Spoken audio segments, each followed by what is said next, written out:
चरितं रघुनाथस्य शतकोटि प्रविस्तरम एकैकक्षरम पुंसा महापातकनाशनम। रामकथा जीवनातील व्यथा दूर करणारी आहे। रामकथा संसारामध्ये तापलेल्या जीवाला शांती देणारी।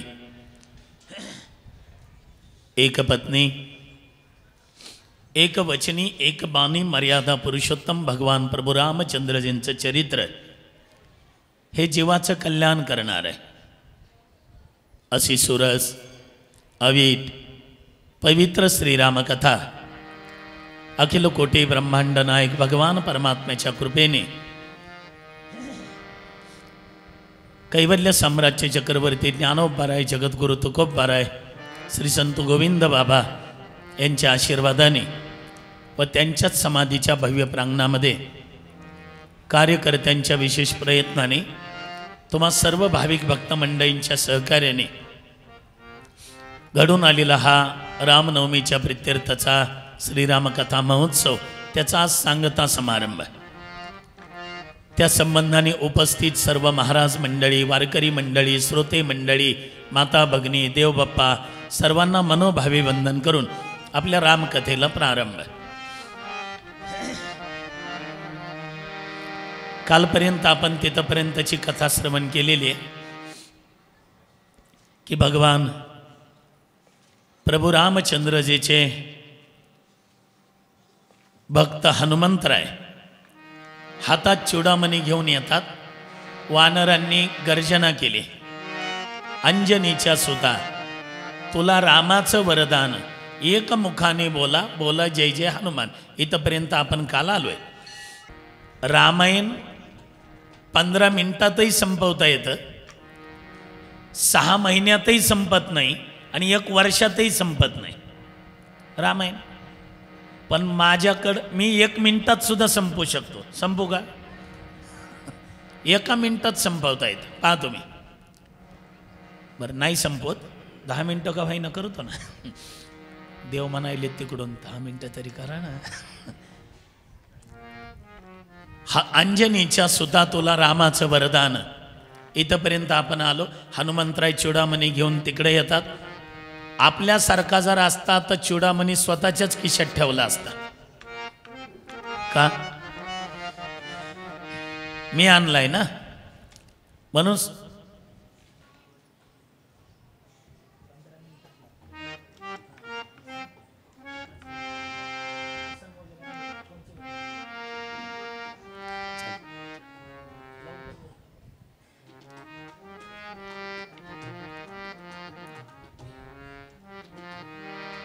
आपल्यासारखा असता तर स्वतःच्या खिशातच चूडामणी ठेवला असता। मी आणलाय पण हातातला चूडामणी जांबवंतजी जवळ दिला आणि सगळी वानर सेना घेऊन प्रभूपर्यंत आले।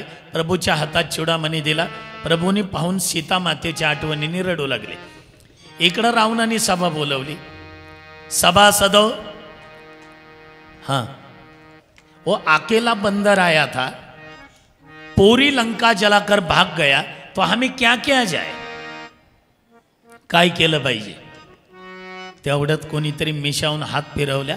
हा मर्द बैठे सरकार। कोणी दाढीहून हात फिरवत होतं, कोणी दंड थोपटत होतं। बिभीषण हसला। बिभीषण म्हटला हे रावण म्हटला हसायला काय झालं तुला? हसू नाही तर काय करू दादा? हे आता लागली मिशावून हात फिरवायला, दाढीहून हात फिरवायला, दंड थोपटायला। हा मर्द बैठे सरकार। एकटं वानर आलं होतं, लंका पेटवली, दाढी जाळली, त्यावेळेला हे का झोपा काढत होते का? हा तुझंही खरंय बिभीषण। मग काय केलं पाहिजे? ऐकाल माझं? निघाल्या श्रीरामा शरण, सकळ कुळाचे उद्धरण, तुमचाही वाचेल प्राण, कुंभकर्ण जगेल। आनंद वाटला असेल का रावणाला? बोटा भरली, लात मारली बिभीषणाच्या कंबरड्यात, निघाल जाव्या असे। आणि बिभीषण रामचंद्रजीच्या पार्टीत आला। वेळ कमी असल्यामुळे लगेच आला। आणि पार्टीत आल्याबरोबर आओ लंकेश रामचंद्र म्हटले. लक्ष्मण म्हटला अजून रावण मारायचा राहिलाय आणि उद्या जर ते शरण आला तर. बिभीषण शरण आयो किया लंका दान, रावण शरण आयो करोंगा अयोध्या दान. अयोध्या देऊन टाकेल मी त्याला. म्हटले मग आता काय करायचंय. म्हटले आपल्याला पहिलं तीराला जावं लागेल, रावणाला समजून सांगावं लागेल. पण तो समजून ऐकेल का. पण युद्ध नीती आहे ना. पलीकडं कसं जायचं, समुद्र आहे. बिभीषण म्हटलं समुद्राला प्रार्थना करा. लक्ष्मण रागीट होता. ते म्हटलं बाण कारण प्रगट हो म्हणावं त्याला.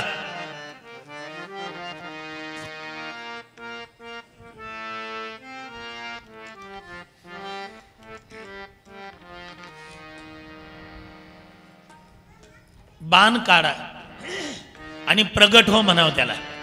प्रगट हो म्हणावं त्याला म्हटल्याबरोबर राग आला लक्ष्मणाला. बाण काढला. पण रामचंद्र म्हटले नाही, बिभीषण म्हणतो ते करू. लक्ष्मण म्हणला 14 वर्ष झालं मी सेवा करतोय, हे वैऱ्याचा भाव आला आणि त्याचा ऐकायला लागले. प्रभूला पंचातच पडली, याचा ऐकावं का याचा ऐकावं. 3.5 दिवस बिभीषणाचं ऐकलं, प्रार्थना केली आणि पुन्हा म्हणले लक्ष्मणा तुझंच खरंय. बाण काढला. दोघंही खुश. पहिलं तीराला गेले. अंगदाला दूत म्हणून पाठवलं, तो ऐकत नव्हता. युद्धाची तयारी झाली. युद्धामध्ये चतुरंगी सेना. 4 दरवाजे लंकेला आहे. 4ही दरवाजाचे प्रमुख ठरले. वानराकडे होतच काय, मोठमोठी पर्वत, अस्वलांची नख, मोठमोठी झाडं. इकडेही रावणाने सगळी सभा तयार केलेली, युद्धाची तयारी केलेली. या ठिकाणी तुलसीदासजी सुंदरकांडाला पूर्णविराम देतात. इथे श्रीमद रामचरितमानसे सकलकली करुष विद्वंशने पंचम सोपान समाप्तः. बोलिए रामचंद्र भगवान की जय. उमापति महादेव पवन सुत हनुमान बोले रे भाई सब पार्वती बोले हर हर महादेव. 4 तुकडीचे 4 प्रमुख नेमण्यात आले. हनुमंतरायांकडे फिरतं सत्र दिलं होतं. कुणीकडं काय कमी पडतंय ते तुम्ही पाहायचं. 4 तुकड्याचे प्रमुख नेमले.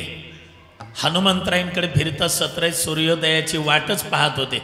युद्धाचा शंख वाजला गेला आणि 4ही तुकड्या नालेगावकर युद्धाला निघाल्या.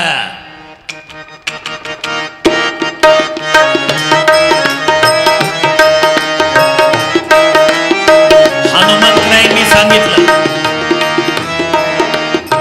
सावधान सावधान. सगळे तयारीत. आपल्या 4ही तुकड्या तयार पाहिल्या.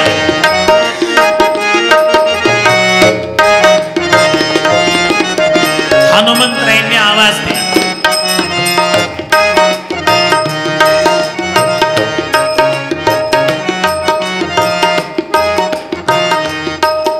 आक्रमण.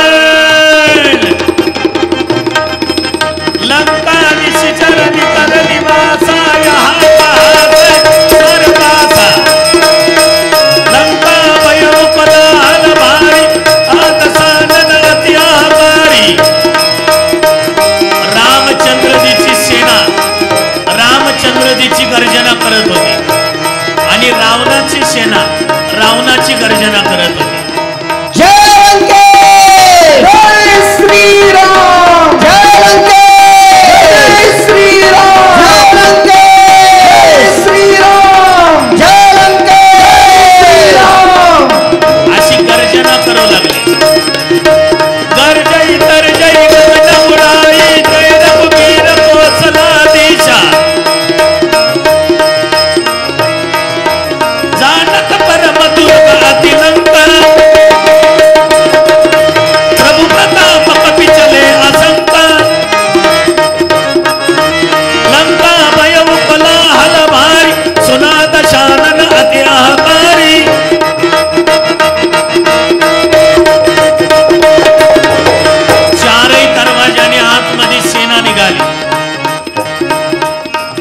एक राक्षस मोठमोठी पर्वत टाकायची, त्याच्या खाली कितीतरी राक्षस मरायला लागले.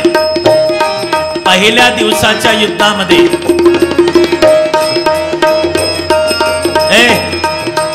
साऊंडवाला, त्या दिवसाच्या युद्धामध्ये अर्धी राक्षस सेना मारली. अर्धी, सगळे एकदाच मारायचे. युद्ध आहे, सावधान राहा.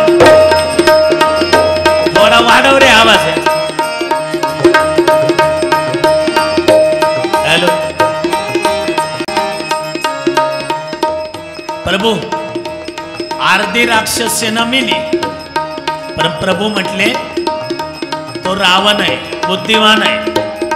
अर्धी सेना मेलेली पाहिल्यानंतर तो आज महान योद्धा पाठवू शकतो. म्हटले मग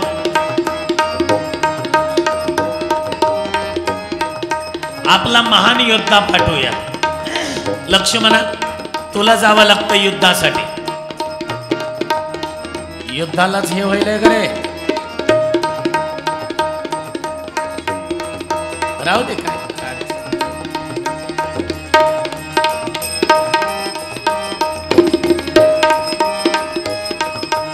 इकडून रावणाने इंद्रजिताला सांगितलं, इकडून इंद्रजित आणि इकडून लक्ष्मण.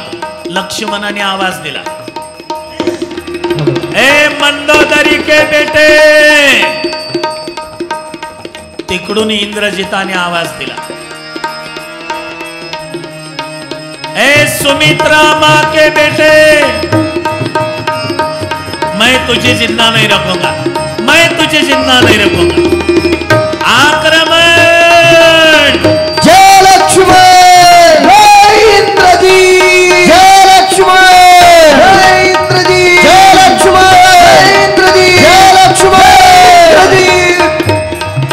इंद्रजिताच्या लक्षामध्ये आलं की हा सामान्य योद्धा नाही. मग याचा थोडा व्यवस्था. इंद्रजिताच्या लक्षात आलं, इंद्रजिताने महान शक्ती सोडली, वीरघातिनी शक्ती. लक्ष्मण खाली पडला, सगळी सेना आली. रामचंद्र म्हणतात लक्ष्मण कुठे?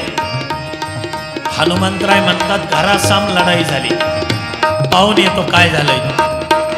हनुमंतराय आले तर काळा निळा पडलेलं लक्ष्मण, लक्ष्मणाला उचललं, प्रभूपर्यंत आणलं. प्रभू रामचंद्र रडतात. विभीषणजी म्हणतात तुम्हीच असे रडले तर प्रजेचं काय होईल? म्हटले मग आमच्या लंकेमध्ये सुसेन नावाचा वैद्य आहे, त्या वैद्याला आणलं पाहिजे. कोण जाईल? हनुमानजी म्हटले मी जातो. सुसेन नावाच्या वैद्याला आणलं. त्यांनी वनस्पती लिहून दिली, द्रोणागिरी पर्वतावरची वनस्पती लिहून दिली. हनुमंतरायांनी द्रोणागिरीच उचलून आणला. बिभीषणाला सावध केलं. बिभीषणाने पुन्हा आवाज दिला, ए मंदोदरी के बेटे. इंद्रजिताने पाहिलं, जागा झाला. इंद्रजिताचं लक्ष्मणाचं युद्ध, इंद्रजिताचा नाश. पुढे कुंभकर्ण आला. वेळ कमी असल्यामुळे कुंभकर्णही मेला. रावण आला. रावण सर्व सेनेच्या समेत आला. सिंह रथामध्ये बसून. वानर म्हणत होते आपल्या प्रभूला रथ नाही. 33 कोटी देवता आकाश भूमंडलातून पाहत होते. 33 कोटी. की आज आणि ती सोबत नीतीचं युद्ध आहे, अधर्मासोबत धर्माचं युद्ध आहे, रावणासोबत रामचंद्रजीचं युद्ध आहे. विजय कोणाचा होणार? इंद्राला सांगितलं अरे प्रभूला रथ नाही. रामचंद्र म्हणतात माझ्याकडे धर्म रथ आहे, आणि धर्म रथावर जो बसलेला असतो त्याचा पराजय कधी होत नाही. ठीक आहे, घरासाम लढाई. जय श्रीराम, जय लंकेश, जय श्रीराम, जय लंकेश, जय श्रीराम.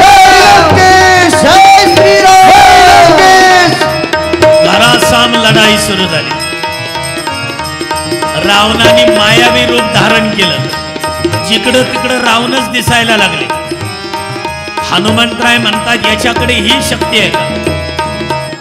हनुमंतरायने सांगितलं प्रभू आता काय करायचं?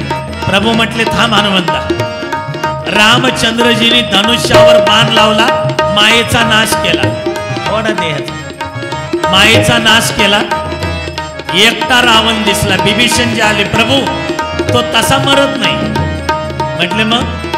त्याच्या नाभी कमलामध्ये अमृत आहे. हे ऐकल्याबरोबर रामचंद्र प्रभूंनी धनुष्य पर 31 बाण लगा दे. 31 बाण. 10 बाण लावले 10 मुंडके तुटण्यासाठी, 20 बाण लावले 20 हात तुटण्यासाठी, आणि 1 बाण लावला नाभी कमलात जाण्यासाठी.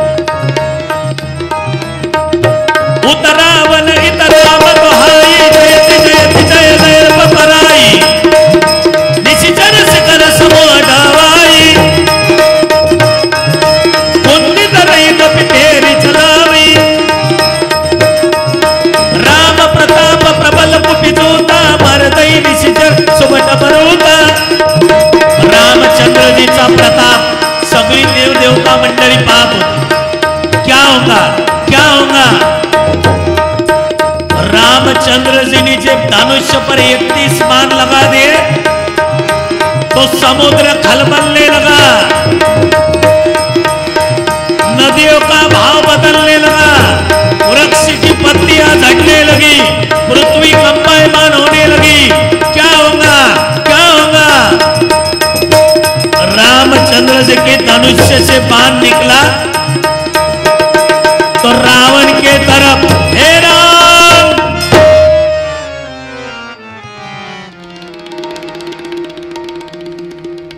मेला रावण. लक्ष्मणाला रामचंद्रजी सांगतायत, लक्ष्मणा काय, जा आणि विचारून घे रावणाला काय की तुझ्या काही इच्छा अपुऱ्या राहिल्या का म्हणा. थोडा विको, इच्छा काय अपुरी राहिली का म्हणा. इच्छा. लक्ष्मण जे आले तर रावण हसत होता. लक्ष्मण म्हटलं दात इचकून रणभूमीवर पडलास तरी हसतच राहतो. रावण म्हटला विजय माझा झालाय, घ्या. लक्ष्मण म्हटलं तुझा कस काय विजय? मी मेल्यानंतर रामचंद्र महला माझ्या लंकेत जातील, ह्यात रामाचा काय मोठेपण आहे? रामाचा काय मोठेपण आहे? जिवंत असताना जायला पाहिजे होतं. बरं काही इच्छा अपुऱ्या राहिल्या? सोन्याला सुगंध आणील, खारा समुद्र गोडा करील आणि स्वर्गाला जायला जिना बांधेल. म्हणून लक्षात ठेवा, इच्छेला कुठं मर्यादा राहू द्या. इच्छाला रावणासारख्याच्या इच्छा पूर्ण झाल्या नाही तर आपल्या कुठून होणार आहे? मेलं तरी इच्छा पूर्ण होत नाही. इच्छा अपुरी राहतील, त्या इच्छेमुळे पुढचा जन्म घ्यावा लागतो. इच्छाच ठेवू नका कोणती. शेजारचं 1 एकर निघलंय तेवढं घ्यावाच लागतंय. नातवाला नोकरीच लागायची राहिली, आता चट बघून घेतील ते. आजची कथा ऐकताय तर स्वतःचा विचार करा. स्वहिताचा घोर वहा, ध्यानी रहा श्रीहरीच्या. नाही तर वर गेल्यावर लय मार खाताल. माझा नाही, यमदूताचा. मारिती तोडीती झोडीती निष्ठूर, यमाचे किंकर भाऊसाल. यमाचे यमदंड बैसतील माथा, तेथे तुझं रक्षिता कोण आहे? तिथं आपल्याला कोणी वाचवणार नाही, तिथं वाचवणार आहे तो भगवान प्रभू रामचंद्र. दुसरं कोणी वाचवत नाही. म्हणून काम बंद करू नका, आपलं काम करा. कामामध्ये काम, काही म्हणा, राम राम. आपलं काम करा, भगवंताचं चिंतन करा.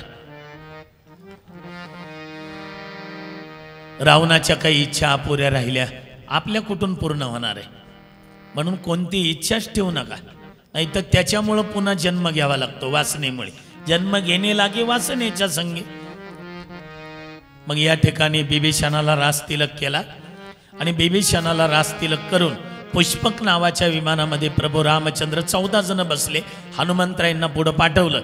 इथं लंका कांडाला पूर्णविराम. इति श्रीमद् रामचरितमानसे सकलकलिकलिश विद्वांसने षष्ठ सोपान समाप्तः। बोलिए रामचंद्र भगवान की उमापति महादेव वन सुधामान बोलर भाई सनतन की जय। पार्वती पते हर हर महादेव। चौदा जण विमानामध्ये बसले. हनुमंतरायांना पुढं पाठवलं. हनुमंतराय जातात. तिथली सगळी अवस्था पाहिली तर काय झालं होतं, काय झालं होतं, सगळ्या अयोध्येने हिशोब केला होता की आज 14 वर्षाच्या वनवासातला शेवटचा दिवस आहे.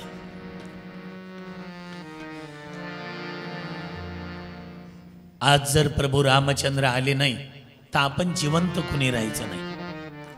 भरत शत्रुघ्नांनी तर चिता रचली होती. चिता रचलेली आणि हनुमंतराय तेवढ्यात आले. अरे काय केले? भरत शत्रुघ्न म्हणतात आज जर सूर्यास्तापर्यंत प्रभू आले नाही तर चिता पेटवणार आणि आम्ही त्याच्यामध्ये उडी मारणार. एवढी आतुरता लागते प्रभूच्या भेटीची. तेव्हा देव भेटत असतो.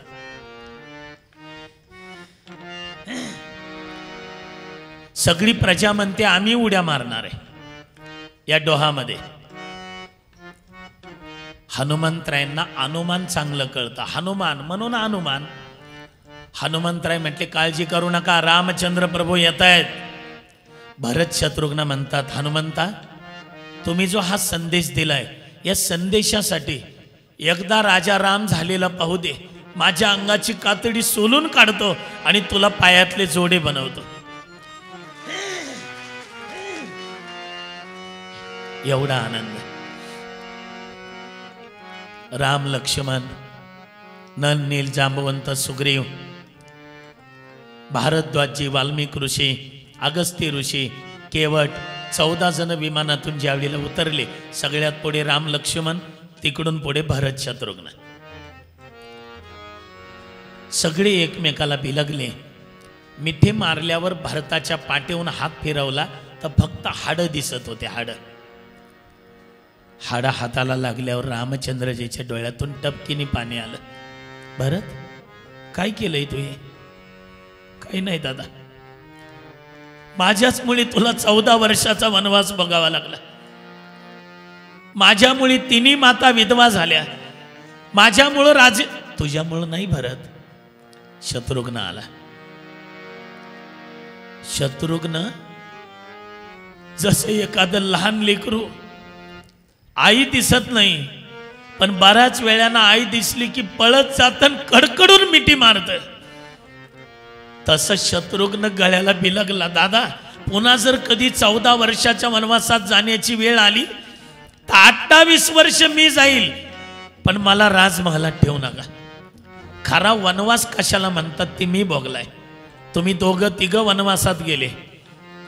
लक्ष्मण नंदीग्रामात गेला. राजे देवलोकाला निघून गेले. मी एकटाच होतो अयोध्येमध्ये. काय दुःख असतं ते मी भोगलंय दादा. कौसल्या सुमित्रा कैकेयी कौसल्याचं दर्शन घेतात.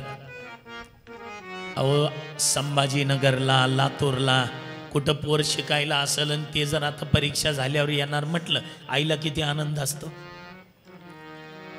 आज 14 वर्षानंतर एक आई पोराला बघते, कमी आनंद असेल. परिणाम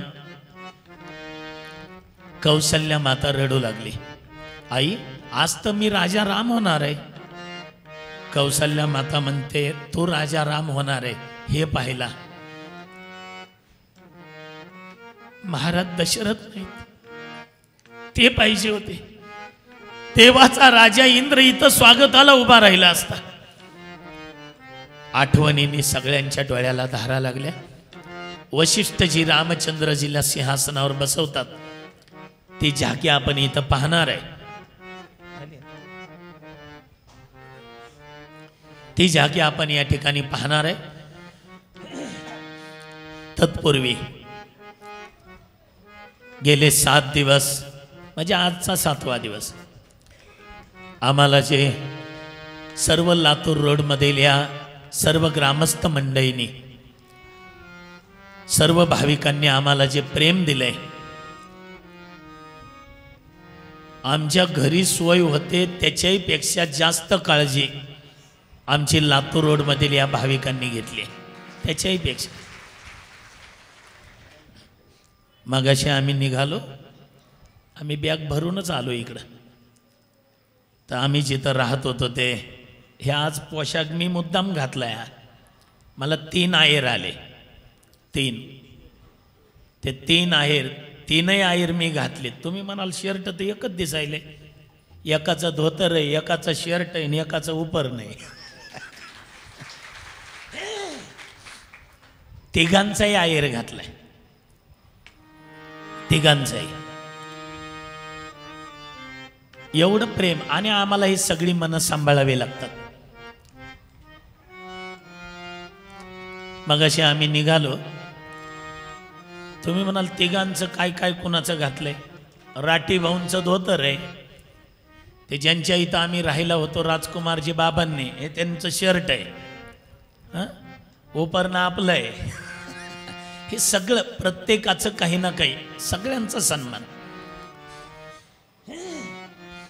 मगाशी आम्ही निघालो, निघाल्याबरोबर गोविंदराव, त्यांच्या घरचे, त्यांची आई, त्यांचे वडील, त्यांचे सगळे, त्यांच्या मोठ्या भाऊजाई सगळेच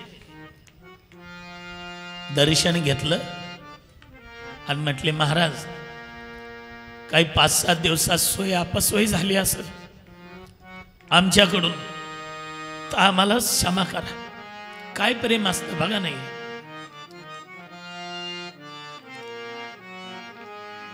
आमच्यावर प्रेम करणारा संपूर्ण महाराष्ट्र, महाराष्ट्राच्या बाहेरचा समाज आहे. पण डोळ्यात अश्रू येईपर्यंत प्रेम करणारा हा लातूर रोडवरचा समाज आहे.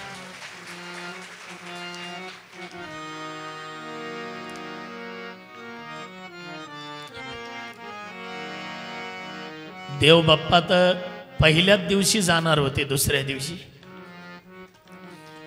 पहिल्या दिवशीची कथा ऐकली आणि त्यांच्या घरी गेल्यावर मला म्हटले, महाराज टोक महाराजांची कथा ऐकतो असं वाटतं मला, मी आता जाणार नाही. हे तुम्ही सर्व लातूरकरांनी आम्हाला, लातूर रोडवरील सर्व मंडळींनी दिलेलं प्रेम आम्ही कधी विसरणार नाही. एखाद्या वेळेला आम्हीच कमी पडलो असो. काल आम्ही एका घरी गेलो जेवायला, आपण कोणाचे, रामराव मारापल्ले, काय स्वागत केलं होतं त्यांनी. आणि सगळं एकत्र कुटुंब. आम्ही दारात उतरलो तर तोफा काय वाजवणं, दारापासून दिवे लावलेले. खरं सांगतो तुम्हाला, मला आता पुढच्या दिवाळीची गरजच नाही. माझी दिवाळीच लातूर रोडवाल्यांनी केली. दिवाळीसारखा आनंद, दिवाळीसारखा. आम्हाला याच्यापेक्षा लाखांनी समाज भेटल, लाखांनी पैसे देणारे भेटतील. आणि हा सगळा योग ज्यांच्यामुळे आला, आमचे संदीप भाऊ. महाराष्ट्रातला कोणताच महाराज त्यांचा शब्द मोडत नाही, कोणताच महाराज. सगळी महाराज मंडळी त्यांच्या प्रेमाची, ते आमच्या प्रेमाचे.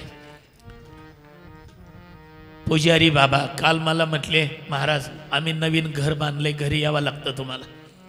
केवढं स्वागत. भगवत चरणी आम्ही एकच प्रार्थना करू, हे तुम्ही सर्वांनी आम्हाला दिलेलं प्रेम, या प्रेमाला कुठं दृष्ट लागू नये, तडा जाऊ नये. तुम्ही आम्ही जिवंत आहे तोपर्यंत हे प्रेम टिकावं, एवढीच गोविंद बाबाच्या चरणी प्रार्थना आहे. आणि आता आरती झाली, आरती झाली की आता आम्ही आमच्या गावाला निघून जाणार आहे. मी तुम्हाला सांगितलंय की माझे फोन नंबर या कार्यकर्त्यांकडे आहेत, केव्हाही आळंदी. आणि तुम्हाला वारी दिलेली लक्षात राहू द्या. मी काही मुद्दे तुम्हाला सांगितलेत. पहिला मुद्दा सांगितला, सर्वांनी हरिपाठाला इथं रोज या. दुसरा मुद्दा सांगितला, भगवंताला विसरू नका. तिसरा मुद्दा, कोणी कुणाशी कसं राहावं ते सांगितलं. आणि वर्षातून एक वारी पंढरपूरची करा. मी सांगितलं की श्रावण शुद्ध अष्टमी हे आपल्याला दिले. 50 जण या, 100 जण या, किती जण या, पण जरूर या. कधी आळंदी पंढरपूरला रात्री अपरात्री कधी संकोच बाळगायचा नाही. रात्री अपरात्री जरी आलात तरी हक्काने फोन करा, आम्ही तुमच्या स्वागतासाठी तयार आहे. कालच ती मंडळी म्हटली की महाराज आता आम्ही कुठं लॉजवर उतरत होतो, कुठं रुमा करत होतो, आता आम्ही लॉजवर उतरणार नाही कारण आम्हाला लाज आहे. आम्ही कुठेही थांबणार नाही. आता लबडे महाराजाचं घर हे लातूर रोडकरांचं हक्काचं घर आहे, एवढं लक्षात राहू द्या. केव्हा या, आषाढीला या, कार्तिकीला या, केव्हा. आता आम्ही आरती झाल्यानंतर 5 मिनिटात आम्ही आमच्या गावाला निघून जाणार आहे. आमचा हा शेवटचा राम राम. आम्ही जातो मुझे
आम्ही जातो आमच्या गावा, आमचा राम राम घ्यावा, आमचा राम राम घ्यावा.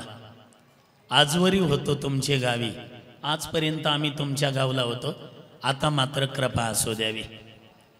सर्वांनी कृपा करा आणि मी तुमच्याजवळ दुसरं काही मागणार नाही. तुम्हाला जर कधी प्रभू रामचंद्र प्रसन्न झाले आणि विचारलं तुमची काय इच्छा आहे, तुमची काय इच्छा मागायची ती मागा, पण माझ्यासाठी एवढं मागा की लबडे महाराजांकडून अशीच रामायणाची सेवा घडावी, एवढी माझ्यातर्फे मागणी मागा. आणि लातूर रोडमधील या सर्व ग्रामस्थ मंडळींनी जीवाचं रान केलं हा कार्यक्रम करण्यासाठी. हे माझ्या डाव्या बाजूला जी सगळी कार्यकर्ते मंडळी आहे, कार्य करणं तेवढं सोपं नसतं. कोण असं बोलतं, कुणी तसं बोलतं, ज्याला घरीचं कुणी ऐकत नाही ते बोलायचा चान्स हाणून घेतं कार्यकर्त्यांवर. पण या कार्यकर्त्यांनी त्याचा कसलाच विचार केला नाही. माझी यांना विनंती आहे, आता हे पहिलं पाऊल तुम्ही टाकलंय आणि पहिल्या पावलातच रामरायांनी तुम्हाला यश दिलंय. अशीच आपली ही कीर्ती लातूर रोडवरची श्री संत गोविंद बाबांची वाढत जावं. 7 समुद्रा पार आपल्या लातूर रोडचं नाव जावं गोविंद बाबांचं, एवढी प्रार्थना करतो.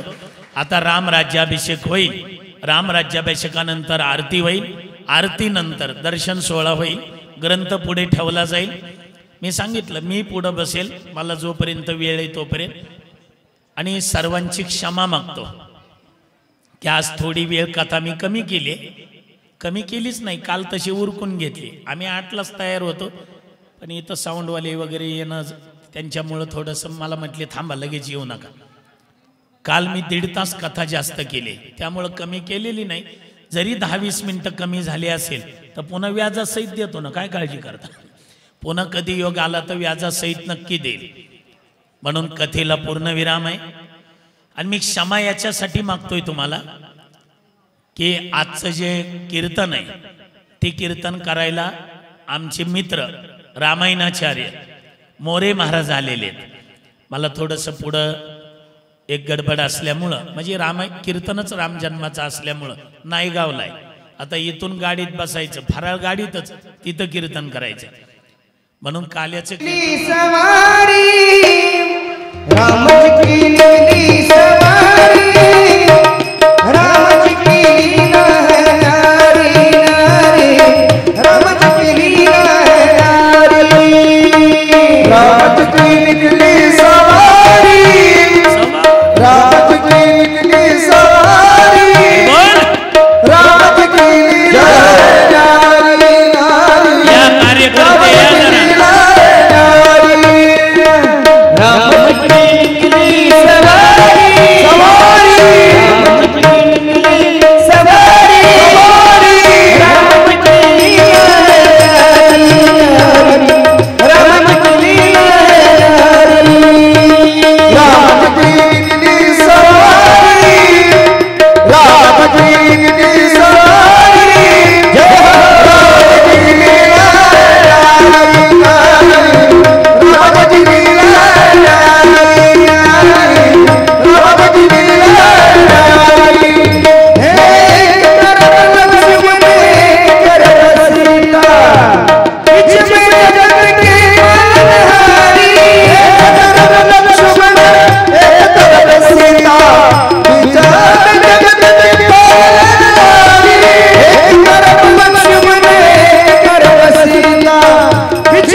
राम लक्ष्मण सीता राज्याभिषेकासाठी येत आहेत. हनुमानजी बाबाला बघा किती आनंद झालाय ते.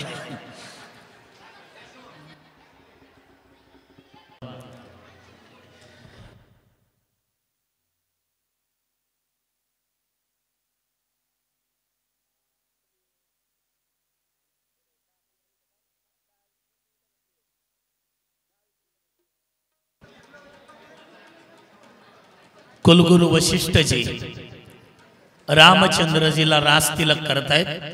रास तिलक केल्याबरोबर सर्वांनी गर्जना करायचे. हात वर करा. बोलिए राजाधिराज भगवान प्रभु रामचंद्र भगवान की, प्रभु रामचंद्र भगवान की, प्रभु रामचंद्र भगवान की जय श्री राम, जय श्री राम, जय जय श्री राम. भगवान प्रभू रामचंद्र यांना रास तिलक करतायत. वशिष्ठजी रास तिलक केल्यानंतर वशिष्ठजी सिंहासनावर बसतात.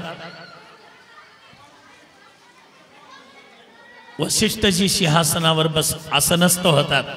याच ठिकाणी तुलसीदासजी उत्तरकांडाला पूर्णविराम देतात. इथे श्रीमद रामचरितमानसे सकलकले कलशविद्वांशने सप्तम सोपान समाप्तः. रामचंद्र भगवान की जय. उमापति महादेव अवल सुता भगवान की जय. नमः पार्वती. वक्ता अथवा श्रोता याच्याकडून काही चुका झाल्या असतील.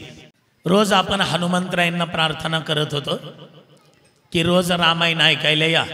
आता हनुमानजीला सांगू की आता उद्या काय रामायण ऐकायला येऊ नका. नाही कराठी भाऊ, उद्या काय रामायण नाही आता. म्हणून हनुमंतरायांना विनंती करत कथा विसर्जन होत है सुनो वीर हनुमान. कथा विसर्जन होत है सुनो वीर हनुमान. राम लक्ष्मण जानकी सबका करो कल्याण. रामचंद्र की जय. उमापति महादेव की जय. पवन सुत हनुमान की जय. भाई सब संतन की जय.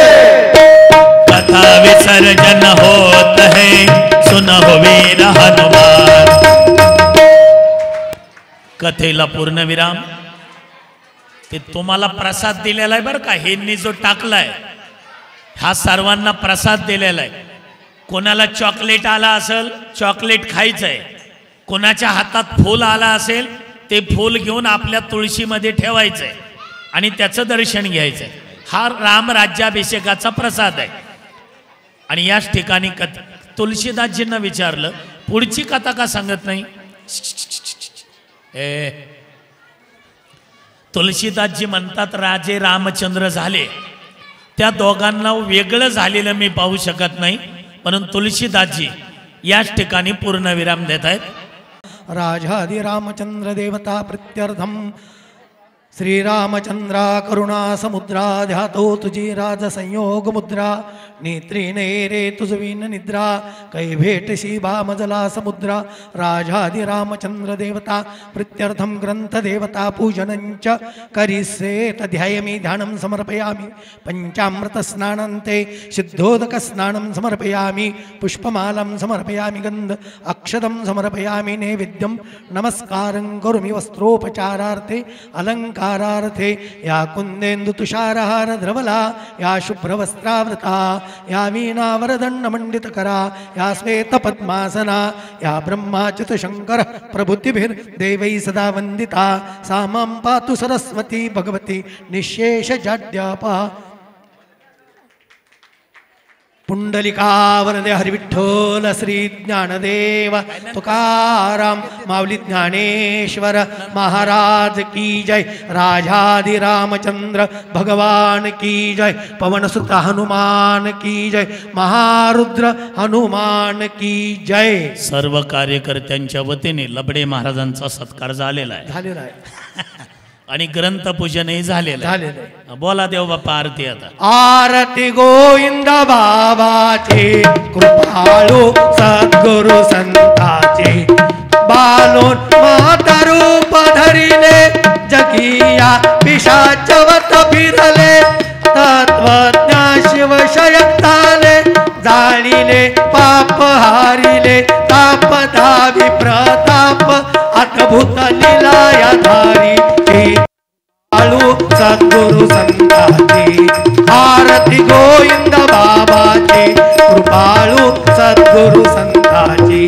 गाडगे महाराज आले दर्शन घेऊन गेले. जगीते धन्य धन्य झाले. त्रैलोक्यात अमर झाले. ऋषी मुनी ध्यान करीती गुण गान सचती मा. ऐसिया परमांसाची कृपाळू सद्गुरु संताची. आरती गोविंद बाबाची. कृपाळू सद्गुरु संताची. विठ्ठल रखोबाई आले मार्ग शीर्षमध्ये एकादशी सापविले गाव गोविंदपुरी बसले विश्व कल्याण अभय वरदान भक्त भगवान दास म्हणे विदे देहाची कृपाळू सद्गुरु संताची आरती गोविंद बाबाची कृपाळू सद्गुरु संताची आरती श्री रामायण कीर्ति कलित आरती श्री रामायण गावत ब्रह्मादिक मुनि नारद बाल्मीक विज्ञान विशारद सुख सनकादिक सार भरण पवन सुत कीर्ति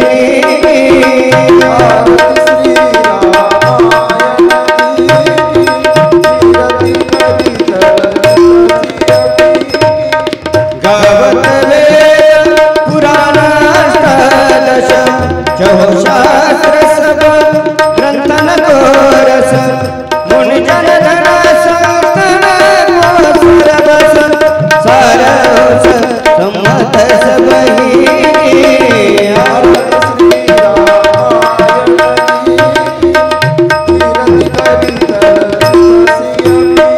गावत संसत शंभु भवानी अरुघट संभव मुनि विज्ञानी दासांती कवि बखानी कागभूषण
पवन सुत बोलो रे भाई नमः पार्वती पते